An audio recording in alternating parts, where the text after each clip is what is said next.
நேயர்களுக்கு இப்பொழுது நடந்து கொண்டு குடிக்க சனிப்பெயர்ச்சியினுடைய வக்ர சனிப்பெயர்ச்சி, அதாவது சனீஸ்வர பகவான் இப்பொழுது கும்பராசிலிருந்து மீனராசியில் ஏப்ரல் மாதம் பயிற்சி ஆகியிருக்கிறார்.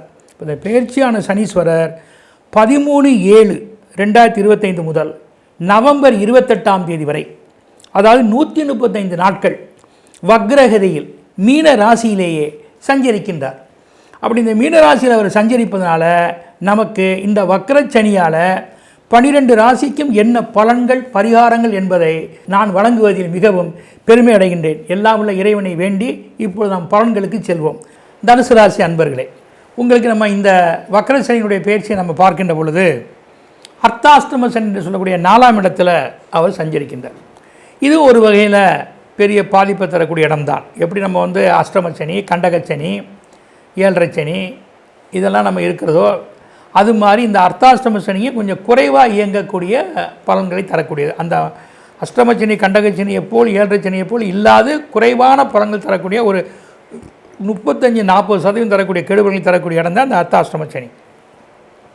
இது மீன ராசியில், அதாவது குருவுடைய ராசியில் சனிக்கு ஏற்பட்டிருக்கிறதுனால, தனுசு குருவுடைய ராசியாக இருப்பதனால, இது சுபகிரகத்துடைய வீடாக இருப்பதனால இந்த அர்த்தாஷ்டம சனியால் பெரிய பாதிப்பு வராமல் தன்னை எந்த வகையிலாவது தற்காத்துக் கொள்வதற்கான வழியை அறிவின் ஆற்றலுடைய குருவுடைய ராசியில் அல்லவா நீங்கள் பிறந்திருக்கீங்க, அதே அவருடைய இன்னொரு ராசியில் தான் இந்த சனீஸ்வர பகவான் இருக்கிறார் அல்லவா.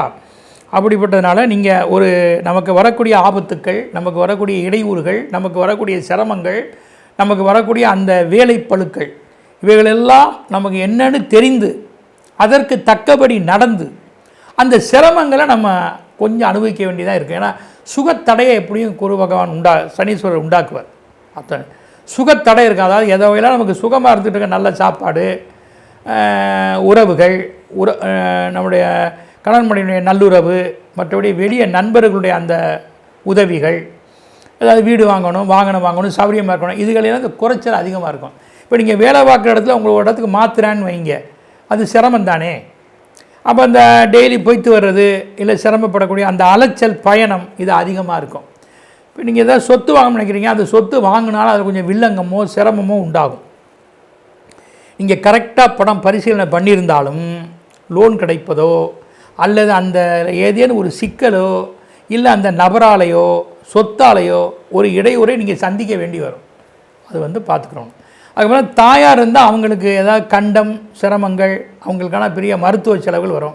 உங்களுக்கு உடல் ரீதியில் ஏதேனும் ஒரு வகையில் ஒரு சரீர உபாதைகள் வந்தே தீரும். அது எந்த மாற்றம் இல்லை.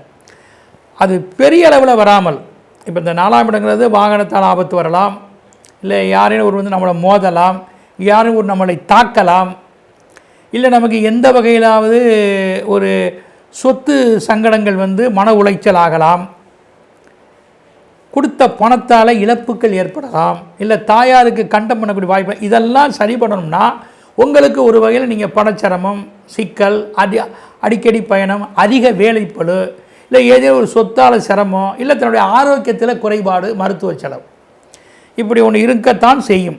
அதில் எந்த மாற்றம் இல்லை. இதெல்லாம் நீங்கள் சீர்படுத்திக்கக்கூடிய உபாயத்தை குரு பகவான் உண்டாக்குவார். இந்த நாளில் இருக்கக்கூடிய சனீஸ்வரன் எங்கே பார்க்குறாரு?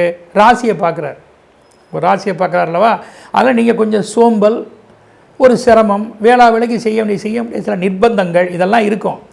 நீங்கள் எதை பற்றியும் யோசிக்காமல் அன்றாட கடமைகளையும் இறை வழிபாட்டையும் தன்னுடைய தொழிலில் ஒரு நேர்மையையும் அவசியம் கடைபிடித்தால் நேர்மையானவன் சனீஸ்வரர் அந்த உங்களுடைய அந்த அமைப்புக்கு தகுந்த மாதிரி தான் செய்ய வேண்டிய எந்த ஒரு பலனையும் செய்யாமல் நிதர்சனமாக உங்களுக்கு நன்மை தருவதற்கு வாய்ப்பை உண்டாக்குவார்.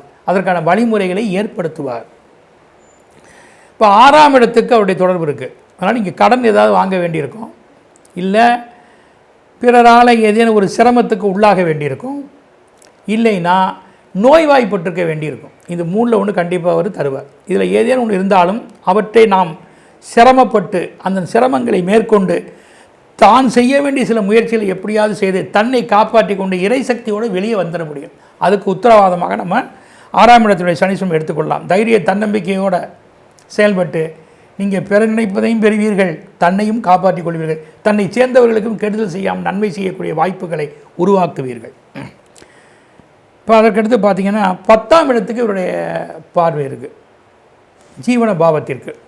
செய்யும் ஜீவனத்தில் சிரமம் தராமல் அதை காப்பாற்றி கொள்ளலாம். இப்போ நீங்கள் ஒரு வேலையை விடுறீங்க, இன்னொன்று கண்டிப்பாக கிடைக்கும். ஒரு தொழிலில் இடைஞ்சல் இருக்குது, அதை சரிப்படுத்துறதுக்கு என்ன வழி அப்படின்னு உங்களுக்கு அமையும். அது மட்டுமல்ல, அதாவது நம்ம எந்த வகையிலாவது நாம் செய்யக்கூடிய ஜீவனத்தில் ஒரு எதிர்பார்ப்பு இருக்குதுன்னு வச்சுக்கோங்க. அந்த எதிர்பார்ப்பை எந்த வகையிலாவது பணத்தின் மூலமாகவோ ஆளின் மூலமாகவோ தம்முடைய புராதன சொத்துக்களை விட்டு அல்லது முக்கியமான குறைந்த முதலீடுகளை கடன் பெற்று இல்லை அரசு மூலமாக உதவிகள் பெற்று தான் செய்ய வேண்டியதை செய்திடக்கூடிய வாய்ப்பை உருவாக்குவார். அதில் எந்த மாற்றம் இல்லை. அதனால் செய்யும் ஜீவனத்தில் ஒரு கௌரவத்தை, உங்களுக்கு அந்த அந்தஸ்தை விடாமல் தற்காத்து கொள்ள, என்ன சோதனைகள் வந்தாலும் தற்காத்து கொள்ள அதுக்கான வழியை கண்டிப்பாக உருவாக்கி தருவார். இப்போது உங்களுக்கு என்ன மாதிரி எண்கள் இந்த காலகட்டம் பயனுடையதாக இருக்கும்? 21, 45, 73 இந்த எண்கள் உங்களுக்கு அதிர்ஷ்டத்தை தேடித்தரும். வடமேற்கு வடகிழக்கு திசையில் இருக்கக்கூடிய வீடு, வியாபார ஸ்தலங்கள், என்னுடைய முயற்சி பயணங்கள் யாவுமே உங்களுக்கு நன்மையாக முடியும்.